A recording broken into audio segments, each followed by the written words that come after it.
Here I am throwing what I call mystery salt shakers off the hump. That's a salt shaker that dispenses out the bottom. There's no holes in it. And the way you do it is by making a double-walled cylinder. So first I'm going to sink my finger all the way through so it won't have a bottom. It'll have a hole in the bottom. But I've already separated out my amount that I think I'm going to need for my salt shaker. Okay, so next I'm going to separate out the inner wall, and that's just a thin, I don't need very much clay for that at all. I'm going to close this up almost, so I need to leave this hole, and the hole is for dispensing the salt. So you want to think how much salt can get through that little hole. I don't want too much salt dumping out on my food. Even though this is kind of almost like a gag thing, for some people they think of it as a gag thing, but actually if they work well, they're quite nice as a salt shaker. So that's what we want, is to make the ones that will work well. So I'm trying to create some space there so I can hold quite a bit of salt. The hole is for filling and dispensing, so that's something to think about.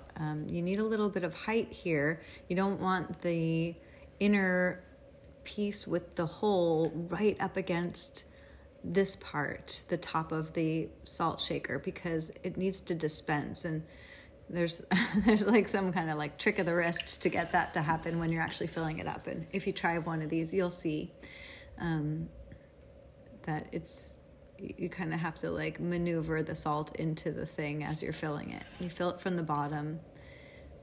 Here I'm just going to close it up, so you want it to be solid closed, no holes on the top. And this is why it's a mystery salt shaker, because when you first look at it, people will think, well, how do you get the salt out? And then you just kind of shake it vertically and the salt falls out the bottom. What happens is the salt inside the walls, those double walls, will come up and hit the top, hit the underside of that top right there, and some of it will come down out the hole. So the real trick is getting your proportions right, the size of that hole, and and the height of that hole. So it's just a little footer. I'm going to cut this off the hump, and we'll see if the hole went all the way through. Some of them they do, some they don't. It doesn't matter if they don't. Okay, this one it did. All right, so these just need to be cleaned up underneath. Some of them are open on the bottom, and some of them need to be reopened. So I'm just gonna go right in the middle, poke a hole, see what we're dealing with here. Okay, great. So right away I can see that it wasn't very much. It just needed a little bit of opening. I'm gonna let that dry a little bit more. I'm gonna go in with this one with a bigger hole punch, because it's already nice and wide. Just kind of basically trim with the hole punch, make it clean. Okay, that one's whoopsie, not going to need very much. And these don't need the countersinking because they stay open at the bottom. So this one's pretty much done, just a little bit of cleaning and maybe signing.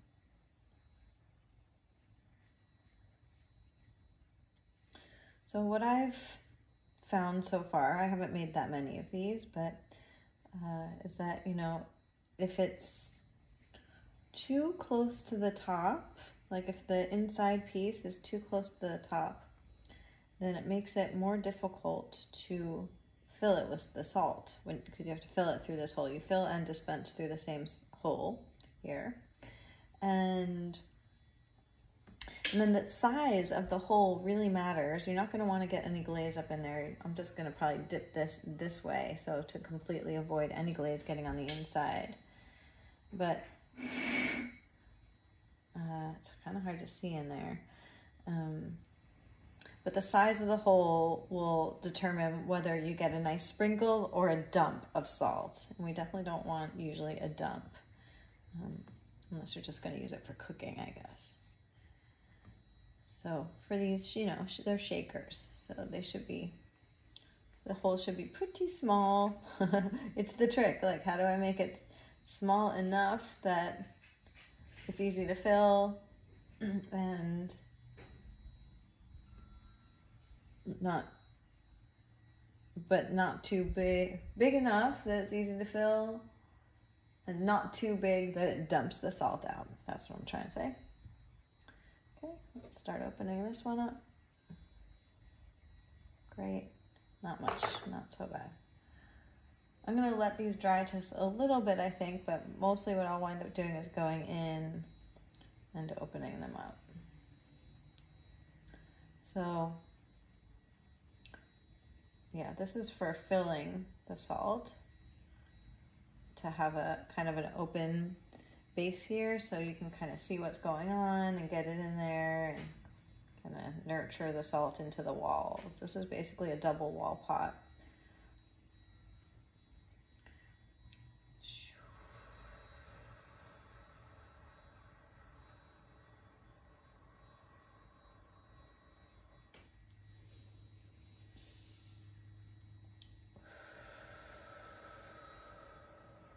Okay, that looks pretty good. Just get a finger in there, make it soft. Yeah, feels really good. And so this one's pretty close to the bottom. Basically, you're gonna have to pour the salt in and then go like this. Pour the salt in and go like that. And we'll see. I tried to get them pretty tall so you can fill the salt up well. Like that there's quite a bit of salt in the walls. So we'll see how these work. I think a little bit shorter, like if the inside, this inside goes pretty close up to the top. I think if it were a little bit shorter, it'd be just that much easier to fill it up. So that one's pretty done. That one's pretty done. This one needs a little bit more opening. Going with the big hole. So you can see I did one with a knife. This one I'm going to do with the hole punch. The hole punch will get a really nice round hole.